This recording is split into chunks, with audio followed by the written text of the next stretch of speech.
ಬಿಹಾರ ವಿಧಾನಸಭಾ ಚುನಾವಣೆಗೆ count down ಶುರುವಾಗಿದ್ದು ಕೊನೆ ಹಂತದ ಕಸರತ್ತಿನಲ್ಲಿ ತಮ್ಮ ಅಭ್ಯರ್ಥಿಗಳ ಗೆಲುವಿಗಾಗಿ ರಾಜಕೀಯ ಪಕ್ಷಗಳು ಪಣತೊಟ್ಟು ಪ್ರಚಾರ ಕಾರ್ಯವನ್ನು ನಡೆಸಿದ್ದವು.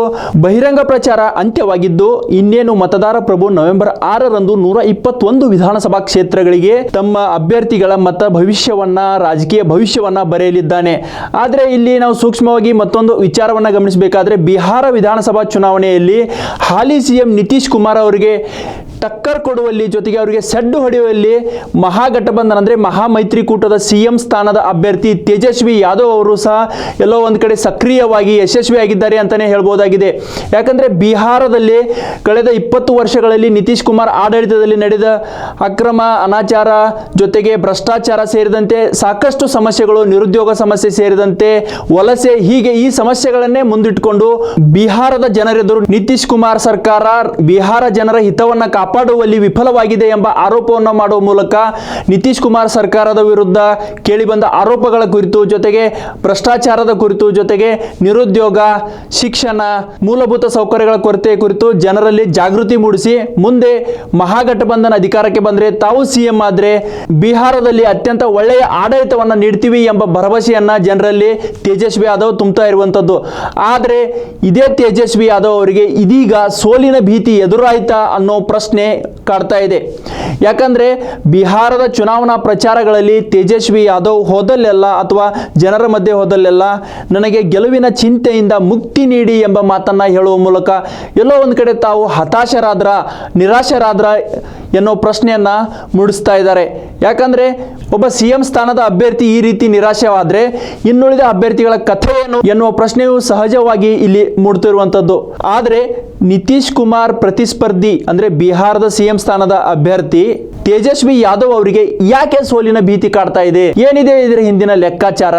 ಬಿಹಾರದಲ್ಲಿ ಅತ್ಯಂತ ಉತ್ಸಾಹದಿಂದ ಪ್ರಚಾರ ಮಾಡಿ ನಿತೀಶ್ ಕುಮಾರ್ ಸರ್ಕಾರದ ವೈಫಲ್ಯಗಳನ್ನು ಬಯಲಿಗೆಳೆದು ಸಾಕಷ್ಟು ಅಪಾರ ಜನಮನ್ನಣೆಯನ್ನು ಗಳಿಸಿರುವ ತೇಜಸ್ವಿ ಯಾದವ್ ಅವರು ದಿಢೀರಾಗಿ ಯಾಕೆ ಚುನಾವಣಾ ಕಣದಿಂದ ಅಥವಾ ಚುನಾವಣಾ ಪ್ರಚಾರದಲ್ಲಿ ನಿರಾಶಾದಾಯಕ ಮಾತುಗಳನ್ನು ಆಡ್ತಿರೋದನ್ನು ನೋಡೋದಾದ್ರೆ, ಬಿಹಾರದಲ್ಲಿ ಚುನಾವಣಾ ಪೂರ್ವ ಸಮೀಕ್ಷೆಗಳು ನಡೆಯುತ್ತಿರುವ ಭವಿಷ್ಯದ ಪ್ರಕಾರ ಮಹಾಗಠಬಂಧನ ಅಥವಾ ಮಹಾಮೈತ್ರಿಕೂಟಕ್ಕೆ ಗೆಲುವು ಅಷ್ಟೊಂದು ಸುಲಭದಾಯಕವಾಗಿಲ್ಲ.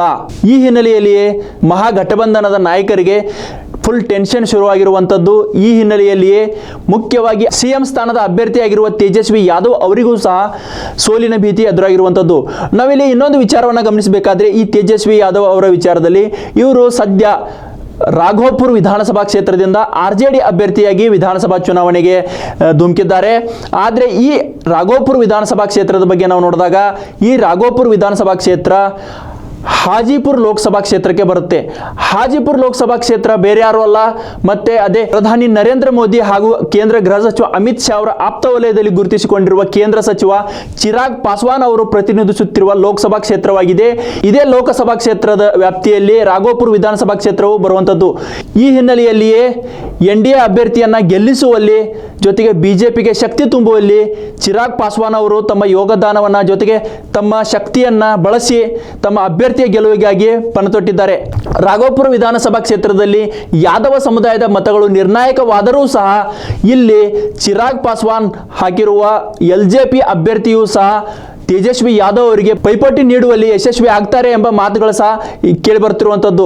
ಹಾಜಿಪುರ್ ಲೋಕಸಭಾ ಕ್ಷೇತ್ರ ಸತತ 3 ಬಾರಿ LJPಯ ತೆಕ್ಕೆಗೆ ಸೇರುವಂಥದ್ದು. ಈ ಹಿನ್ನೆಲೆಯಲ್ಲಿಯೇ ರಾಘೋಪುರ್ ವಿಧಾನಸಭಾ ಕ್ಷೇತ್ರವು ಅದೇ ವ್ಯಾಪ್ತಿಗೆ ಬರುತ್ತಿರುವುದರಿಂದ ತೇಜಸ್ವಿ ಯಾದವ್ ಅವರಿಗೆ ಸಹಜವಾಗಿ ಸೋಲಿನ ಭೀತಿ ಎದುರಾಗಿರುವಂಥದ್ದು. ಇನ್ನು ಈ ರಾಘೋಪುರ್ ವಿಧಾನಸಭಾ ಕ್ಷೇತ್ರಕ್ಕೆ ಬರುವುದಾದರೆ ಕಳೆದ ಬಾರಿ ಅಂದರೆ ಕಳೆದ ವಿಧಾನಸಭಾ ಚುನಾವಣೆಯಲ್ಲಿ LJP ಪ್ರತ್ಯೇಕವಾಗಿ ಸ್ಪರ್ಧೆ ಮಾಡಿತ್ತು, ಯಾವುದೇ ಮೈತ್ರಿಕೂಟದಲ್ಲಿ ಸೇರಿರಲಿಲ್ಲ. ಆದರೆ ಈ ಬಾರಿ NDA ಮೈತ್ರಿಕೂಟದಲ್ಲಿ ಸೇರಿರುವುದರಿಂದ ತೇಜಸ್ವಿ ಯಾದವ್ ಅವರಿಗೆ ಸಾಕಷ್ಟು ಹಿನ್ನಡೆಯಾಗುತ್ತದೆ ಎಂಬ ಲೆಕ್ಕಾಚಾರಗಳು ಜೊತೆಗೆ ಚರ್ಚೆಗಳು ರಾಜಕೀಯ ವಲಯದಲ್ಲಿ ನಡೆಯುತ್ತಿರುವಂಥದ್ದು. ಈ ಹಿನ್ನೆಲೆಯಲ್ಲಿಯೇ ತೇಜಸ್ವಿ ಅವರಿಗೆ ಸೋಲಿನ ಭೀತಿ ಎದುರಾಗಿರುವಂಥದ್ದು. ಆದರೆ ಇನ್ನೊಂದು ವಿಚಾರವನ್ನು ಸೂಕ್ಷ್ಮವಾಗಿ ಇಲ್ಲಿ ನೋಡಿದಾಗ ತೇಜಸ್ವಿ ಯಾದವ್ ಅವರ ವಿಚಾರದಲ್ಲಿ ಇನ್ನೊಂದು ಪ್ರಮುಖವಾದ ಅಂಶವನ್ನು ನಾವಿಲ್ಲಿ ಗಮನಿಸೋದಾದ್ರೆ, ಈ ಹಿಂದೆ ಇದೇ ಲೋಕಸಭೆ ವಿಪಕ್ಷ ನಾಯಕ ರಾಹುಲ್ ಗಾಂಧಿ ಹಾಗೂ ತೇಜಸ್ವಿ ಯಾದವ್ ಸೇರಿ ಜಂಟಿಯಾಗಿ ಬಿಹಾರದಲ್ಲಿ ವೋಟರ್ ಅಧಿಕಾರ ಯಾತ್ರೆಯನ್ನು ನಡೆಸಿದ್ರು. ಇದಕ್ಕೆ ಬಿಹಾರಿಗಳು ಸಹ ಸಾಕಷ್ಟು ಜನ ಬೆಂಬಲವನ್ನು ವ್ಯಕ್ತಪಡಿಸಿದ್ರು, ಅಪಾರ ಮೆಚ್ಚುಗೆಯನ್ನು ವ್ಯಕ್ತಪಡಿಸಿದ್ರು. ಆದರೆ ಆ ಸಮಯದಲ್ಲಿ ತೇಜಸ್ವಿ ಯಾದವ್ ಅವರು ಜನಮನ್ನಣೆ ಗಳಿಸಿರುವುದು ಈ ಸಮಯದಲ್ಲಿ ಮತವಾಗಿ ಪರಿವರ್ತನೆಯಾಗಬೇಕಲ್ವಾ ಎನ್ನುವ ಚರ್ಚೆಗಳು ಸಹ ಎನ್ನುವ ಪ್ರಶ್ನೆಯೂ ಸಹ ಇಲ್ಲಿ ಮೂಡ್ತಿರುವಂಥದ್ದು. ಇನ್ನು ಈ ತೇಜಸ್ವಿ ಯಾದವ್ ವಿಚಾರಕ್ಕೆ ಬರೋದಾದ್ರೆ ಇನ್ನೊಂದು ಮಹತ್ವದ ಪ್ರಮುಖವಾದ ವಿಚಾರ ಅಂತಂದ್ರೆ ಪ್ರತಿ ಬಾರಿ ತೇಜಸ್ವಿ ಯಾದವ್ ಅವರು ಬೇರೆ ಬೇರೆ ವಿಚಾರಗಳನ್ನ ಇಟ್ಕೊಂಡು ಬೇರೆ ಬೇರೆ ಘೋಷಣೆಗಳು ಇಟ್ಕೊಂಡು ಮತವನ್ನು ಕೇಳ್ತಾ ಇದ್ರು.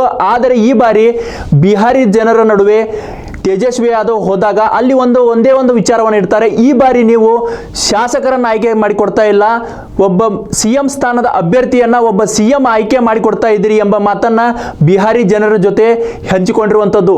ಈ ಹಿನ್ನೆಲೆಯಲ್ಲಿಯೇ ಎಲ್ಲೋ ಒಂದು ಕಡೆ ಸಹಜವಾಗಿಯೇ ತೇಜಸ್ವಿ ಯಾದವ್ ಅವರಿಗೆ ಸೋಲಿನ ಭೀತಿ ಎದುರಾಗಿದೆ ಎಂಬ ಪ್ರಶ್ನೆ ಸಾಕಷ್ಟು ನಾನಾ ಆಯಾಮಗಳಲ್ಲಿ ಮೂಡ್ತಿರುವಂಥದ್ದು. ಆದರೆ ಒಟ್ಟಿನಲ್ಲಿ ಒಂದಂತೂ ಸತ್ಯ, ಬಿಹಾರದ ಚುನಾವಣೆ ರಂಗೇರ್ತಾ ಇದೆ. ಗ್ಯಾರಂಟಿಗಳ ಭರಾಟೆಯೂ ಜೋರಾಗಿದೆ. ಎರಡೂ ಮೈತ್ರಿಕೂಟಗಳು ಮತದಾರರನ್ನು ಸೆಳೆಯಲು ತಮ್ಮದೇ ಆದ ರೀತಿಯಲ್ಲಿ ಗ್ಯಾರಂಟಿಗಳನ್ನು ಘೋಷಣೆ ಮಾಡಿವೆ, ಪ್ರಣಾಳಿಕೆಯನ್ನು ಬಿಡುಗಡೆ ಮಾಡಿವೆ. ಈ ಹಿನ್ನೆಲೆಯಲ್ಲಿ ಸದ್ಯ ನಡೆಯಲಿರುವ ಬಿಹಾರದ ಚುನಾವಣೆ ಸಾಕಷ್ಟು ಕುತೂಹಲವನ್ನು ಕೆರಳಿಸಿರುವಂಥದ್ದು. ಅಂತಿಮವಾಗಿ ಬಿಹಾರದ ಮತದಾರ ಯಾರಿಗೆ ಮನೆ ಹಾಕ್ತಾನೆ? ಒಂದು ಕಡೆ NDA ಮೈತ್ರಿಕೂಟ ತನ್ನದೇ ಆದ ರೀತಿಯಲ್ಲಿ ಪ್ರಚಾರವನ್ನು ನಡೆಸಿದರೆ, ಇನ್ನೊಂದೆಡೆ ಮಹಾಗಠಬಂಧನ್ ಕೂಡ ನಿತೀಶ್ ಕುಮಾರ್ ಸರ್ಕಾರದ ವೈಫಲ್ಯಗಳನ್ನೇ ಮುಂದಿಟ್ಟುಕೊಂಡು ಮತದಾರರ ಬಳಿ ಹೋಗಿ ಮತವನ್ನ ಕೇಳ್ತಿರುವಂಥದ್ದು. ಆದರೆ ಬಿಹಾರದ ಮತದಾರ NDAಗೆ ಮನೆ ಹಾಕ್ತಾನ ಅಥವಾ ಮಹಾಗಠಬಂಧನ್ಗೆ ಮನೆ ಹಾಕ್ತಾನ, ಜೊತೆಗೆ ತೇಜಸ್ವಿ ಯಾದವ್ ಅವರು CM ಆಗೋ ಯೋಗ ಒದಗಿ ಬರುತ್ತಾ ಅನ್ನೋದಕ್ಕೆ ನವೆಂಬರ್ 14ರವರೆಗೂ ನಾವು ಕಾದು ನೋಡಬೇಕಾಗಿದೆ. ಹೆಚ್ಚಿನ ವಿಡಿಯೋಗಳಿಗೆ ಪ್ರತಿಧ್ವನಿ ಯೂಟ್ಯೂಬ್ ಚಾನೆಲ್ ಸಬ್ಸ್ಕ್ರೈಬ್ ಮಾಡಿ, ಬೆಲ್ ಐಕಾನ್ ಕ್ಲಿಕ್ ಮಾಡಿ.